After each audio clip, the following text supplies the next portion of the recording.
My next guest is the bass player for one of the most popular bands in the world, The Police. He is also an actor who received rave reviews for his role in Quadrophenia. His latest film is entitled Brimstone and Treacle. Please welcome Sting.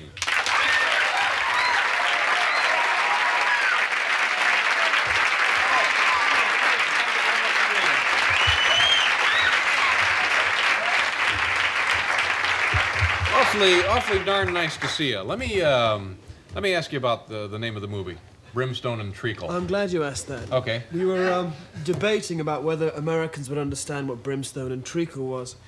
A lot of Americans think it's a cop series. It's not. Treacle actually is what you would call molasses, like syrupy, sweet stuff.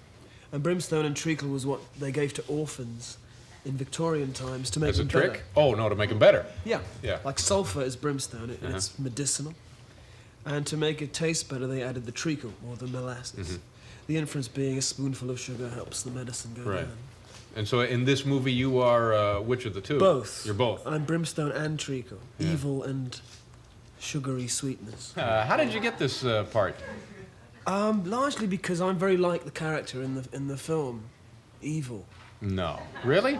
Well, nice and evil. Or evil and nice. Yeah. A nice mixture of the two. So how did you go about, did they call you and say this part would be perfect for you, or do you know the director, or? No, the script arrived mysteriously at my house. And I read it, and I decided that this character and me were made for each other. I've been waiting my whole life to play this man. So I wanted to meet the director, so I thought it was very important to meet him at the right time. So I met him here in New York when I had to be out the next day, so I had to meet him at 4 in the morning. There was no other time. Why did you have to be out the next day? Because I didn't have a visa. That's illegal, isn't it? Yes, it was, but yeah. they liked me. In fact, they made one of our American road crew promise that I wouldn't stay any longer. If I did, they'd put him in prison. Anyway, so I phoned the director. Pretty good deal for that guy, isn't it? I said, I have to see you now. And he'd just flown from England, and he was really tired. And his powers of judgment were totally impaired. So, in order to get back to bed, he had to give me the part. So I ended up in the movie. Yeah. Pretty much overwhelmed by whatever it was you did there, huh? Absolutely. Yeah. No, and then you got out. Did you, at the airport, people say, look, I'll leave this guy here, I'm going into town? Well, really? And they go for that? Yeah, it was cool. He knew who I was. He had all my records. Yeah. Well, let's talk about the band a little bit. Tell me about the origins of this group. We're all from different parts of the world. Our drummer's an American from Washington. I'm from the north of England. Our guitarist from the south of England. We all met in London on a studio session by accident. Fate. How long ago was this? This was about 6 years ago. Yeah. We were all starving. But once the Police became a group, it was you did things in an unorthodox manner, didn't you? It was not like other. We couldn't work in England because nobody wanted to hear us, so we decided to pull a scam and go to America. So the people came to see us purely out of curiosity, wondering why on earth a group of Englishmen would come and play in Poughkeepsie or Des Moines, you know, and they would come. And then we went back to England with a lie that we'd made it in America. That you were a huge hit in America. and so that we got work on the strength of that. And then we, somewhere along the line, had a hit record by accident. No, you seem to be making very little of all of this, but... it was all a series of accidents and contricks, and here I am talking to you. Now, the first... Another hideous accident. The first time you came to this country, was that when you were touring with stolen equipment? Is that true? Who told you that? I read that this afternoon. We borrowed it. Uh-huh. We rented a, we stole a station wagon. You stole a station wagon? And stole some drums, and we went around the country asking if they wanted to hear us. Again, these are really good tips for any kids out there who want to start a group of their own, get into the country illegally and start stealing things. It's... You think they'll deport me now, having admitted that? No, I don't think so. Well, no, you've been in the country in and out illegally. I don't think so. It sounds to me like you're pretty much operating. I'm a good guy. I mean, yeah. you know, social. And then you started the deal with the record company was that was also a little unorthodox, wasn't it?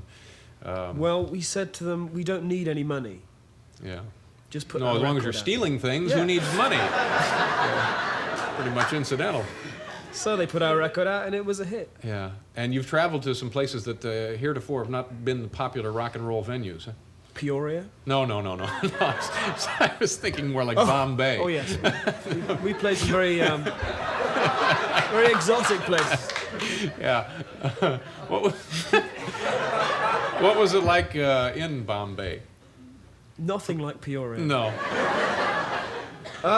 Actually, if I have to remember a gig for my life, the greatest one was Bombay, because we played to people who'd never seen rock and roll, never heard it, so the reaction was completely spontaneous, and it confirmed my belief in it as a form. Because when you play in New York or Chicago, people know what to expect and they know what to do. It's a ritual of kinds, and it's nice, but it's not as effective as playing to people who've never heard it. Mm-hmm. So by the end of the concert in Bombay, we had a stage invasion and a riot. And Oh, that's great. So the full education for him there. absolutely, all in one night. Had there ever been any popular music performed in Bombay before you guys? Apparently not. We Yeah. were the first group to actually play there. And they had heard of you?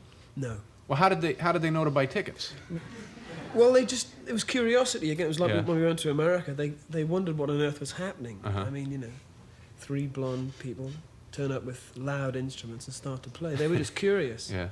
And the whole of Bombay turned up. The police chief was there, the Lord Mayor, the fire chief, and all these beggars, and it was wonderful. Now, you guys, you mentioned your blonde hair. And I understand that this was not the color you were necessarily born with. No. Now, what was the point in all three of you suddenly changing hair color? I'm trying to think of a good lie for you. We just figured it was a good idea. One day, we'd all go blonde. Uh-huh. We're all redheads, really. Actually, redheads. And it's worked out pretty well for you. And Worked out great. I know this is a question I'm silly to ask. I feel silly. What's the matter? An itch. Oh. Could you scratch? Well, let me see. Out there? That was more fun than I thought it was going to be.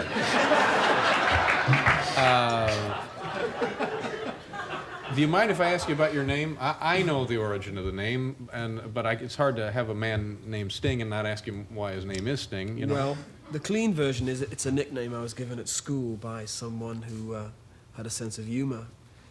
I used to wear these pullovers, I think you call them here, with stripes on, like a bumblebee. It was black and yellow, and I looked like a bumblebee, and he called me Sting. And everybody who got to know me after that called me Sting. My mother calls me Sting. Yeah. My family. Yeah.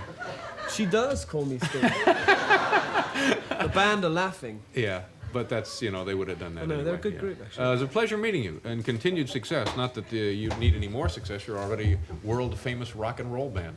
Thank you very much for being here. Sting. We'll be right back, folks.